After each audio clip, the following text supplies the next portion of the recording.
Okay, so let's start the band. We have our band piece right here, and all we're going to do is fold that in half, wrong sides together along the length of it, and just line up all those raw edges. It can be a little bit tricky if you've got a fabric that's being finicky, as mine kind of is, but it's okay. Just have a little patience, and it will be okay. And then what you're going to do when you finally have this all together is just bring this to the front.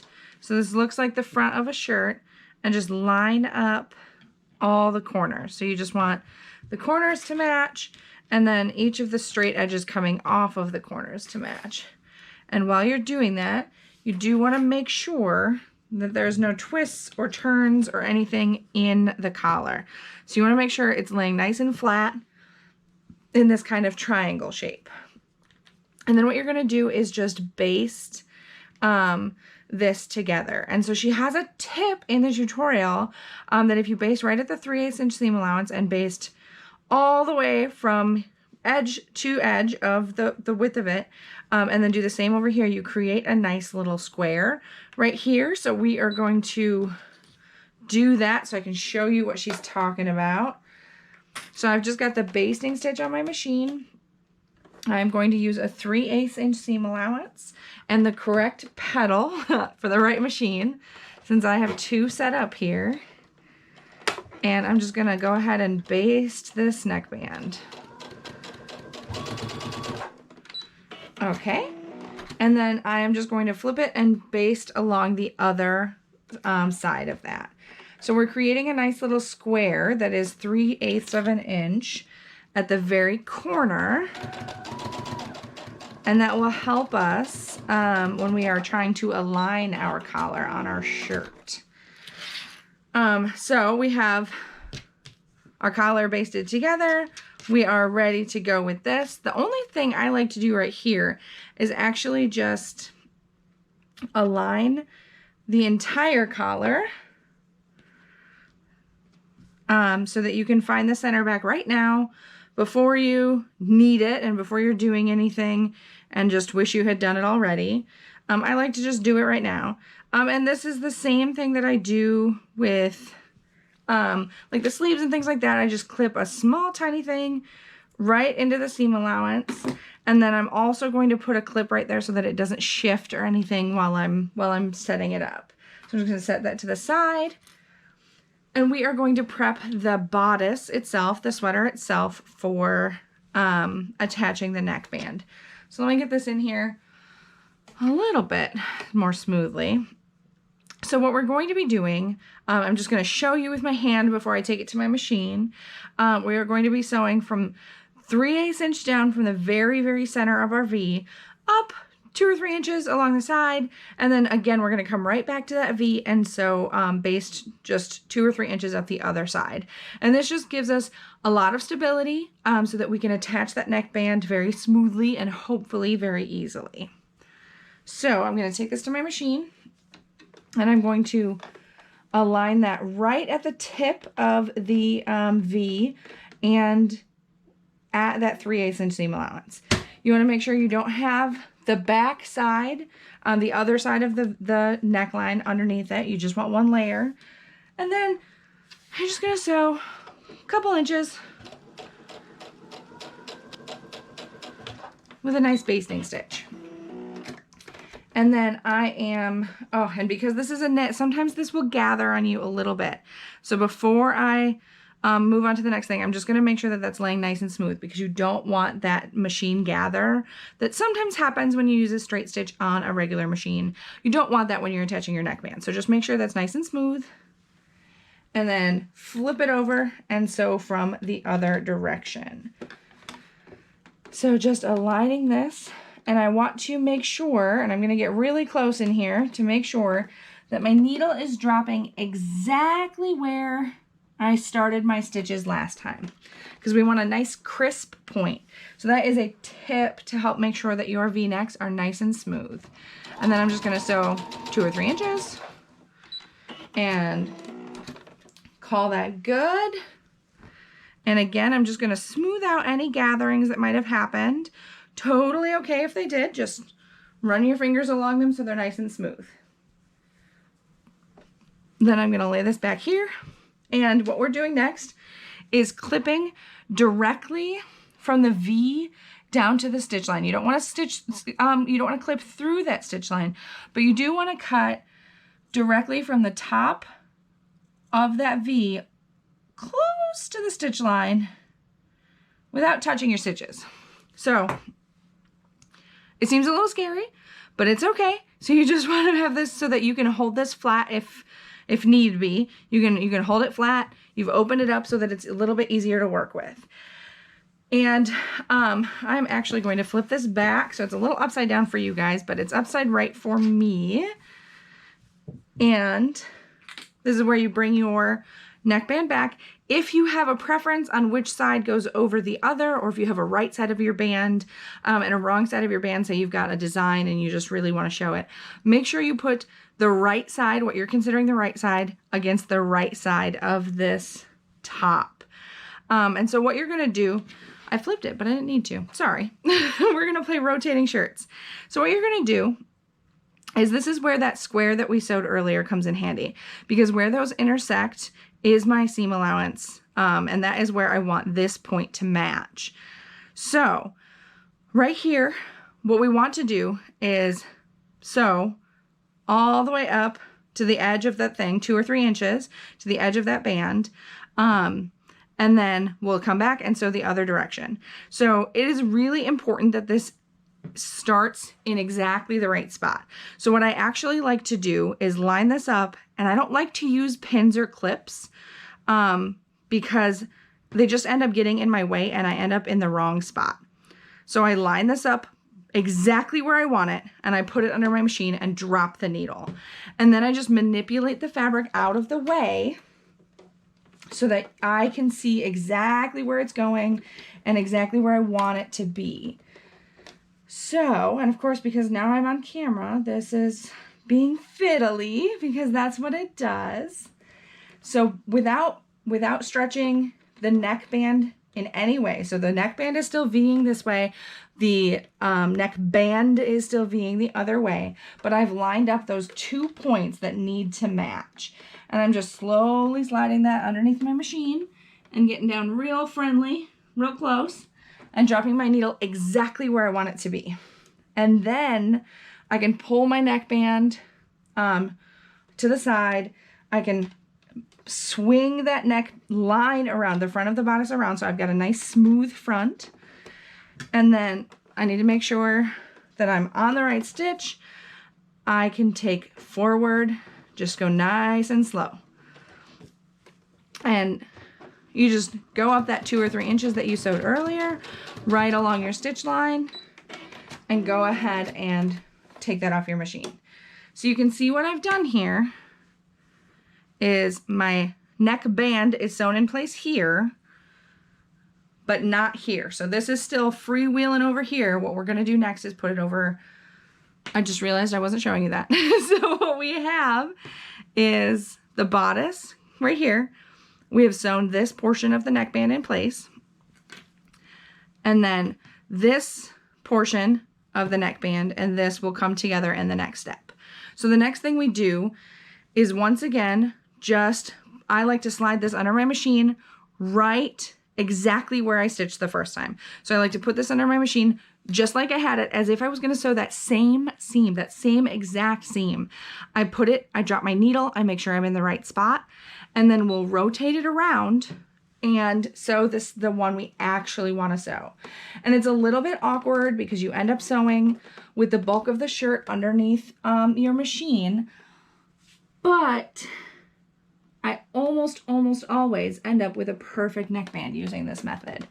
So I've just dropped my needle. You probably saw me bend down, get really close. I'm gonna swing this around.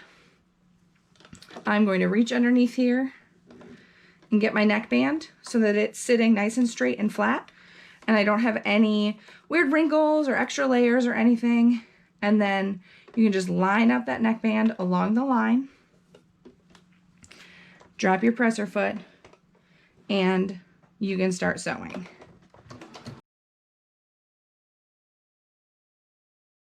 So here is where we find out if it worked. So I have sewn both edges in place. You can see from the bodice side of the shirt what this looks like. This gets really bunchy. There's just a lot of extra fabric here, but let's turn this right side out so you can see it from the right side. From the right side, that is a beautiful V neck. So I'll need to remove my basting stitches when I'm done here, but that is just about a perfect V neck. My V is in exactly the same place that I cut earlier, and it's looking really good. So from here, what you want to do is, I like to work from the inside out again. Ooh, I got a little confused in there.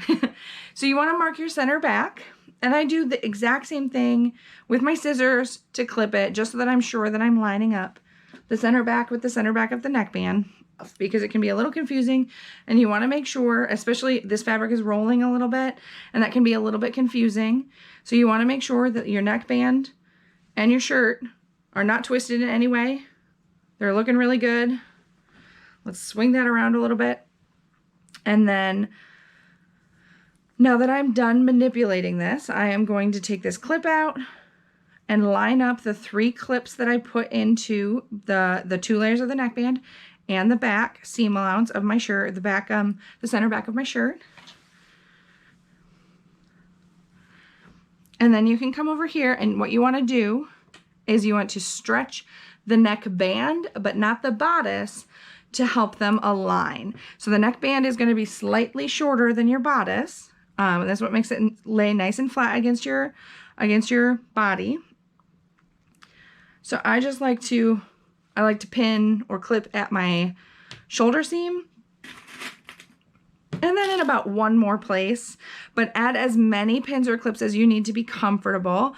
The more the fabric rolls, the more pins or clips I tend to put in. So there we go, and then rotate that the other way. So just stretching a little bit. I'm stretching the neckband, but not the bodice, to make them meet, and then throwing just a couple clips in place. And you want to make sure you're clipping through both layers of the neckband, and then obviously the bodice as well. So my neckband is clipped in place and ready to go. I am going to take that to the serger and serge from the point around the back and then back to the point. I find that to be the easiest way to do this. I also like to make sure that I am taking slightly less than a 3/8 inch seam allowance at the very tip, and then I ease right into that 3/8 inch almost immediately. I just don't want to accidentally mess with the very tip of my neckband. So I just start a little bit off and then immediately take that 3/8 inch seam allowance, just so that I don't accidentally mess up the beautiful tip that we work so hard for. And then I'll go back around and do the same thing. Take that full 3/8 inch through here and then ease out, just so that I'm connecting the seam allowance of all the layers, but not actually sewing through the stitch line at the tip of my neckband. Okay, and I like to have the bodice up when I'm serging neckbands on. It doesn't matter what style neckband I'm sewing.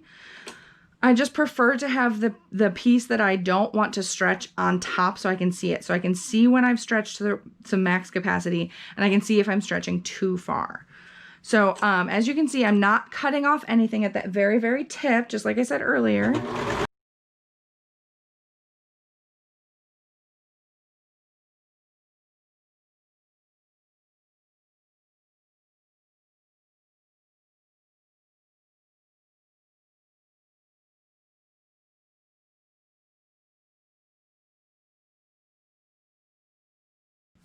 Okay, and then as I'm coming back in, I'm making sure that I flip the rest of the bodice back over to the other side, so that I'm definitely not catching anything under here.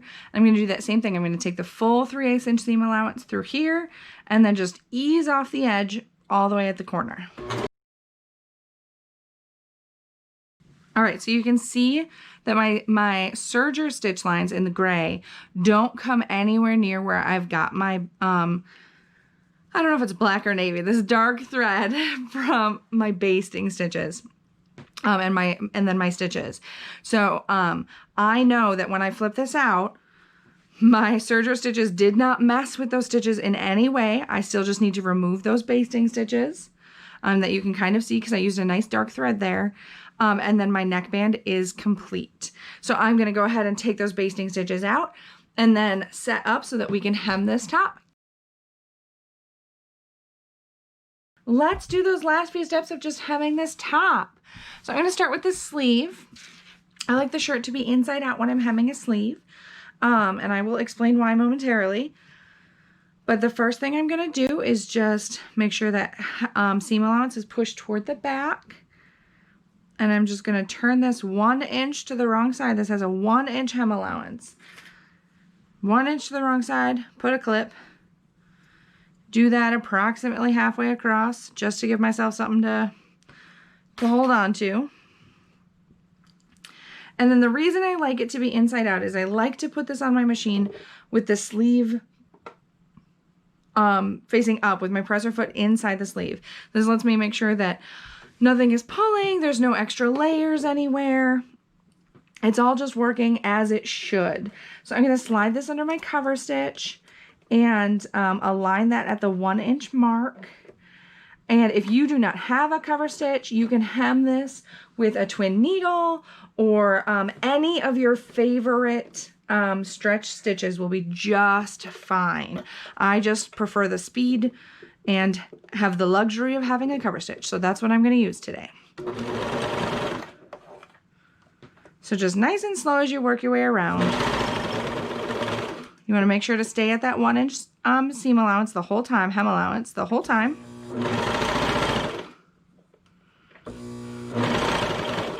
And what I like to do, particularly with cuffs like this, these are sleeves like this, is I feel the fabric for that extra layer right here as I'm going, just to make sure that I'm not pulling it out of whack, that it hasn't gotten shifted or anything like that while I'm sewing. And then on my cover stitch machine, I like to come in here and just pull these to the wrong side now before I finish and tie a quick knot.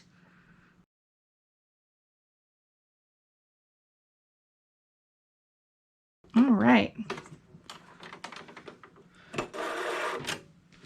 Just going to remove that from my cover stitch. Take out those extra threads. Missed one. And then I'm going to tie a knot in that second set of threads right here.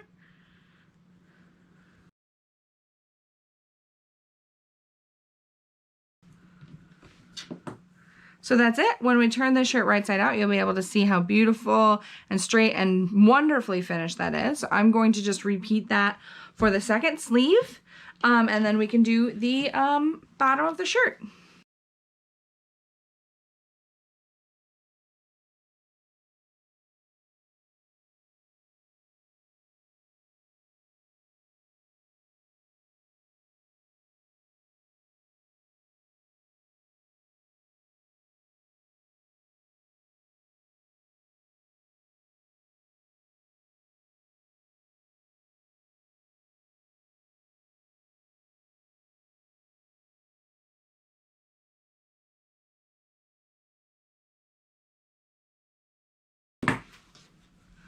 Okay, so we have both sleeve hems done, so I'm going to turn the shirt right side out at this point. Since the bottom hemline is not a tiny little space to work in, I don't mind doing that one with right sides out, and it's just very satisfying to turn the shirt the right way. So, you know, if you need a little pick-me-up in the middle right here, it is a great option. Oh, this is looking so cute. Okay, so I'm going to do exactly the same thing to the hem. I'm going to make sure that the side seams are pressed to the back, and I'm going to fold that up, that 1 inch hem allowance, and just put a clip there. I'm going to do the same thing at the opposite side seam.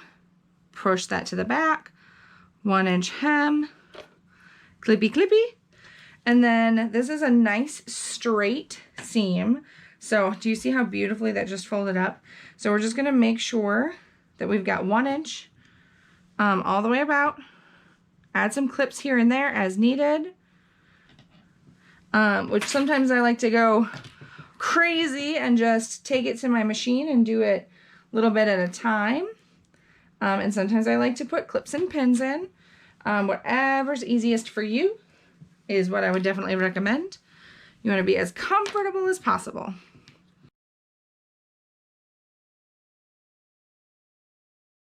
All right, and then I'm just going to take that to my machine and sew all the way around just like I did with the sleeves and get this hem done.